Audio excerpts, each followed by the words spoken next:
మోదీ గారు రాజీనామా చేస్తుండ్రా? ఇది వాస్తవమేనా? జస్ట్ ఇమాజిన్ చేయండి. ఇవాళ అసలు పవర్ అనేది భారతదేశంలో ఎట్లా వర్కౌట్ అవుతుంది అని అంటే ప్రైమ్ మినిస్టర్ అనేది కంప్లీట్గా లోక్సభ యొక్క మెజారిటీని బట్టి ఆయన పదవి డిసైడ్ అవుతుంది. బర్త్డే పార్టీలు చేసుకున్నంత మాత్రాన కాదు. కానీ సీరియస్నెస్ అవుతుంది. భారతీయ జనతా పార్టీ కొలాప్స్ అయిపోతుంది. ఈ యూట్యూబ్ థియరీలలో నేను కూడా ఒక యూట్యూబ్ థియరీ చెప్తా. నేనైతే బ్లిడ్జ్ మ్యాగజైన్లో వచ్చిన కథనం కూడా చెప్పిన, రారెండో ఈ వేడుక చూద్దామని. వెనకటికి ఓల్డ్ పాలిటిక్స్, జీరో రిజల్ట్. వెనకటి లెక్క లేదురా నాయన. మీరు ఏదో కథ నడుపుతారు చూడు, టీ రేణి రేణి, అట్లా నడవది. డించికి ఉండాలి ఈసారి.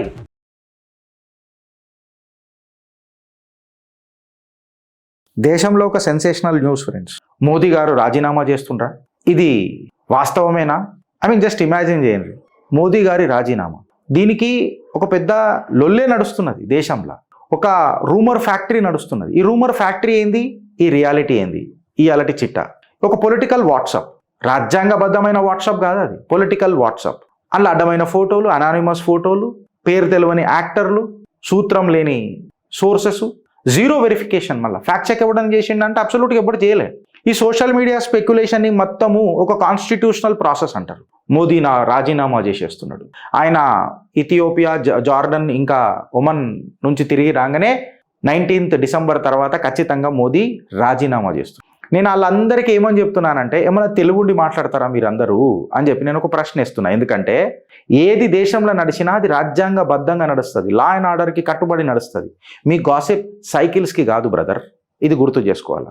ఇవాళ అసలు పవర్ అనేది భారతదేశంలో ఎట్లా వర్కౌట్ అవుతుంది అని అంటే ప్రైమ్ మినిస్టర్ అనేది కంప్లీట్గా లోక్సభ యొక్క మెజారిటీని బట్టి ఆయన పదవి డిసైడ్ అవుతుంది. బర్త్డే పార్టీలు చేసుకున్నంత మాత్రాన కాదు. మీకు అర్థమవుతుంది ఇప్పుడు నెక్స్ట్ చిట్టాలలో ఏమేమి ఉంటుందో. ఇదంతా బర్త్డే పార్టీల వల్ల కాదు, లోక్సభ మెజారిటీ వల్ల ప్రధానమంత్రి పదవి అనేది డిసైడ్ అవుతుంది. రిజైన్ చేస్తారు. అసలు రిజిగ్నేషన్ చేయలే మోదీ గారు. ఇంతవరకు ఎవడు నో కాన్ఫిడెన్స్ మోషన్ పెట్టేంత జుర్రత్ కూడా చేయలే. అట్లీస్ట్ బీజేపీలో ఏమన్నా బగావత్ నడుస్తుందా, ఇంటర్నల్ కాన్ఫ్లిక్ట్ నడుస్తుందా అంటే అది కూడా లేకపోయా. BJP parliamentary plus NDA numbers మంచిగా ఉన్నాయి. మోదీ గారు మాత్రం రిజైన్ చేస్తున్నారు. ఏడికేం రిజైన్ చేస్తుండ్రు అనేది నాకు ఇంతవరకు అర్థం కాదు. ఇలా కాంగ్రెస్ స్ట్రాటజీకి ఇట్లా తీసుకొని చూస్తే మంట లేకుండా ఏడు నుంచో పొగలేవనికే ప్రయత్నం చేస్తారు. అరే బాబా, మంట ఉంటేనే పొగ వస్తుంది, లేకపోతే రాదు. ఇది మీరు గుర్తుపెట్టుకోవాలా.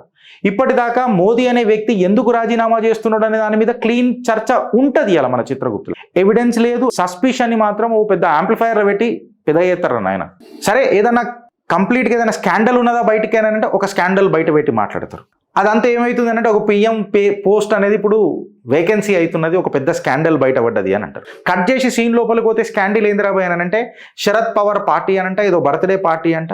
అందులో అవుట్కమ్ లేకుండా ఏదో ఆప్టిక్స్ మాట్లాడడానికి ప్రయత్నం చేస్తుర్రు. ఒక సోషల్ గ్యాదరింగ్ అయిందంట బర్త్డే పార్టీకి, అదే పొలిటికల్ రియలైన్మెంట్ అంట కంప్లీట్గా దేశానికి. మహారాష్ట్రలకేని ఒక పూర్వ పెద్ద మనిషి ఆయన ఏమంటాడంటే, మోదీ గారు రాజీనామా చేస్తున్నారు, మహారాష్ట్రకేని ప్రధానమంత్రి అవుతున్నారు అని చెప్పి ఒక కథ చెప్తాడు. ఈ మీటింగ్లో మన యువరాజా వారు రాహుల్ గాంధీ గారు కూడా ఉన్నారట. యువరాజా వారు కాంగ్రెస్ పార్టీలలో అన్నిట్లలో ఉంటాడు, కాకపోతే ఈ పార్టీకి లీడర్ గతి లేకపోయా. గౌతమ్ అదానీ కూడా అటెండ్ చేసిండంట ఈ పార్టీ. నేను ఏమడుగుతున్నా అంటే, గౌతమ్ అదానీ అటెండ్ చేస్తాడు పై, ఆయన బిజినెస్ మ్యాన్, ఆయన పార్టీ అటెండ్ చేయగానే మోడీ కిలాఫ్ పోతాడా చెప్పు నాకు ఒక మాట. అంటే మీ ఫిక్షనల్ కాన్స్పిరసీ ఏదైతే ఉంటుందో చూడు, అది ఫ్యాక్ట్ అయిపోతుందా బాబా? టైర్ కింద పెట్టిన నిమ్మకాయ అయిపోతుందా ప్రతిసారి? బాబాయ్ నిమ్మకాయ అయిపోతుందా? అది ఎప్పుడు ఎట్లా అంటే సీక్రెట్ కెమెరాలు, సీక్రెట్ మీటింగ్లు, ఓల్డ్ పాలిటిక్స్, జీరో రిజల్ట్. వెనకటి లెక్క లేదురా నాయన. మీరు ఏదో కథ నడుపుతారు చూడు, టీ రేణి, అట్లా నడవది. డించికి ఉండాలి ఈసారి. అట్లుంటేనే ఏదైనా నడుస్తుంది. మీ కాంగ్రెస్ ఎక్సెల్ షీట్లల్లా, మీ క్లోజ్డ్ రూమ్లల్లా పబ్లిక్ మ్యాండేట్లు డిసైడ్ కావు. బీజేపీ ఢంకేపే చోట ఎలక్షన్ గెలిచింది, రిపీటెడ్గా గెలుస్తూ ఉన్నది ప్రజల నమ్మకంతో. మీరు ఏదో ఒక షో కొట్టేస్తాననుకుంటారేమో, 3 ముక్కలాట బర్త్డే పార్టీలలో పెట్టి ఒక పెద్ద స్కాండల్ అయిందని చెప్పి చెప్తారు. కాంగ్రెస్ డొమెస్టికల్గా అసలు కాంగ్రెస్ ఉన్నదా ఫ్రెండ్స్ దేశంలో? నాకు మాట చెప్పురు. బయట దేశాలలో ఒక పెద్ద స్కాండల్ జరిగిందంట, అందులో మోదీ గారి పేరు ఉన్నారట. పెద్ద స్కాండల్ జరిగిందంట, అక్కడ పెద్ద కేసు కూడా అయిందంట అమెరికాలో. ఆ స్కాండల్లో మోదీ గారు కూడా ఉన్నారట, బీజేపీ లీడర్లు కూడా ఉన్నారట. మళ్ళీ కేసు నెంబర్ ఏదిరా అంటే ఎవరు చెప్పడు, కోర్ట్ ఫైలింగ్ ఏందిరా అంటే ఎవరు చెప్పడు, ఏదైనా ఇండిక్టేట్మెంట్ అయిందిరా అంటే ఎవరు చెప్పడు. కానీ సీరియస్నెస్ అవుతుంది. భారతీయ జనతా పార్టీ కొలాప్స్ అయిపోతుంది. ఈ యూట్యూబ్ థియరీలలో నేను కూడా ఒక యూట్యూబ్ థియరీ చెప్తా. నేనైతే బ్లిడ్జ్ మ్యాగజైన్లో వచ్చిన కథనం కూడా చెప్పిన, రారెండో ఈ వేడుక చూద్దామని వెనకటికి. మీకు అందరికీ యాద ఉందని చెప్పి నేను అనుకుంటున్నా. దీనిలో ఏం తీసుకొస్తారు తెలుసా? ఆర్ఎస్ఎస్ని గుంజుకొని వస్తారు. ఆర్ఎస్ఎస్కి బీజేపీకి కరెక్ట్గా లేవని అంటారు. కరెక్ట్గా లేనిదే అన్ని సమ్మతంగా జాతీయ అధ్యక్షులు వచ్చేసిరా పిక్చర్ డిసైడ్ అయిపోయింది కదా. మీరు అందరూ ఏదో పానిక్ క్రియేట్ చేద్దామని చూసిండ్రు, కాకపోతే ఎంగేజ్మెంట్ క్రియేట్ అయిపోయింది అక్కడ. మొత్తం ఒక ఐడియాలజికల్ క్లారిటీ వచ్చేసింది దేశంలో. ఇంకొక 15 సంవత్సరాలకు అడుగు పడ్డది. సెకండ్ లైన్ తీసుకొని పోయి యువకులకు స్టేజ్ ఇస్తే ఎట్లుంటుంది నా దేశం అననే ఒక క్లారిటీ వచ్చేసింది, ఐడియాలజికల్ క్లారిటీ. అమిత్ షా గారే వెయిట్ చేసిర్రు ఆయన కోసం. అది భారతీయ జనతా పార్టీలో ఉన్న గుణాత్మకమైన చరిత్ర, హీన చరిత్ర కాదు. నెక్స్ట్ లైన్లు కూడా రెడీ ఉన్నాయి. వీళ్ళదంటే నెక్స్ట్ లైన్లు ఎవరు ఉన్నాయని అంటే మా యువరాజా వారికి సంతానం లేదు కదా అని అంటే బిడ్డ కొద్దిగా ఈ యాంగ్జైటీ ఏంది అనంట. మా దగ్గర చూసినాం అనుకో, ఇప్పుడు క్లియర్ కట్గా ఉంటుంది. ఎట్లా? ఇగో ఇక్కడ మోదీజీ, ఇక్కడ మా అమిత్ కాకా అనగానే అని ఇట్లా చూస్తాడు. బాబా అని అనగానే రుకనా బుల్డోజర్ బంద్ కరికే ఆతాం అని అంటాడు ఉత్తరప్రదేశ్లకి. క్లారిటీ అని అంటున్నా. మీరేమో మోదీ వచ్చి రిజైన్ చేస్తాడని అంటుండ్రు. అరే రిజైన్ మోడీ ఎందుకు చేస్తాడరా? అసలు ఆ చిట్టితల్లి మీద రాత రాసుకున్నప్పుడైనా రాసుకొని వచ్చిండు. నేను అపోజిషన్లో కూర్చోను మామా, నేను టైర్ కింద ఉన్న నిమ్మకాయని కాదు, నేను అస్సలు కాదు. క్లియర్ కట్గా ఆయన ఉన్నాడు. ఆయన మెరిట్, సర్ప్రైజ్, స్టేబుల్ గవర్నెన్స్. ప్రపంచమే అలా. అరే ఒక మాట చెప్పుర్రి, ఇథియోపియాలో నిన్న ఎన్ని స్టాండింగ్ ఓవేషన్లు. స్వామి వివేకానందను నేను చూడలే, కాకపోతే ఇవాళ నేను ఊహించుకుంటున్నా. స్వామి వివేకానందతో నేను మోదీని కంపేర్ చేస్తలేనొచ్చు, ఆయననే ఈయననే ఉండొచ్చు కాదనట్లే. బట్ మాకు భాగ్యం కలగలే, ఈ భాగ్యం కలిగింది. అరే ఆయన మంచోడా చెడ్డోడా పక్కకు పెట్టు మోదీ, కాకపోతే ఒక భారతీయుడికి అరుదైన గౌరవం ఇతర దేశాలలో దొరుకుతున్నదంటే ఒక భారతీయుడు లెక్క నాకు ఎంత గర్వం కావాలి.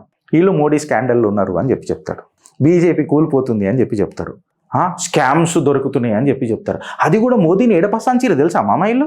సెక్స్ స్కాండిల్ అని అంటారా నాయన, సెక్స్ స్కాండిల్. ఆయన మోదీ గారు ఒకసారి పార్లమెంట్ ఇట్లా కూర్చొని మోదీకు ఏ పతా నహీ, మోదీకు ఓ పతా నహీ, ఫిర్ భీ మే మాన్నే కే లియే రెడీ హూ, లేకిన్ ये మోదీకు రాజనీతిక్ సుద్బుద్ నహీ హై తో కోई మానేగా క్యా బాయ్ మానేగా క్యా అని అంటే అందరూ మా వాడు నిన్న థియేటర్లో ఉర్లిండి ఇట్లా కన్ను ఉర్లిండి. అట్లా నవ్వు వస్తుంది నాకు గుదురందర్ సినిమా చూస్తుంటే. ఈ ఫోటోషాపు బంద్ చేసి కథలు బంద్ చేసేయండి. ఈ పొలిటికల్ లెజిటిమసీ కోసము అడ్డమైన ఆరోపణలు చేసుడు బంద్ చేయండి. ఈ రూమర్లు అసలే బంద్ చేయండి. అసలు కాంగ్రెస్ వల్ల ఎవడు లాభ పొందిండో ఫస్ట్ చెప్పుండ్రి. మీ కాంగ్రెస్ కియాస్క్ చెప్పాలంటే నేను మస్తు చెప్పుకుంటూ పోతా. బీజేపీ గవర్నెన్స్, ఎలక్షన్, డెలివరీ, ప్రజలు సుస్థిర ప్రభుత్వాన్ని చూస్తున్నారు. ఇవాళ విస్పర్ పాలిటిక్స్ నడవయి దేశంలో, ఎవిడెంట్ పాలిటిక్స్ నడుస్తాయి. ప్రధానమంత్రి డిసైడ్ చేసేది లోక్సభ డిసైడ్ చేస్తుంది పార్లమెంట్ ఎట్లా నడవాలో, ఏం నడవాలో. గవర్నమెంట్ని తీసుకొచ్చేది నా భారతీయులు అనగా నా ఓటర్లు, వాళ్ళు డిసైడ్ చేస్తారు ఎవరు రావాలో. మీ కాంగ్రెస్ ఈకో సిస్టంలో నుంచి వస్తున్న రూమర్లు గవర్నమెంట్ కంటే పెద్దవి కావు, లా అండ్ ఆర్డర్ కంటే పెద్దది కాదు. మీ గాసిప్ కుదిచి మడత పెట్టి కుక్కుకు భారత్ మాతాకి జై.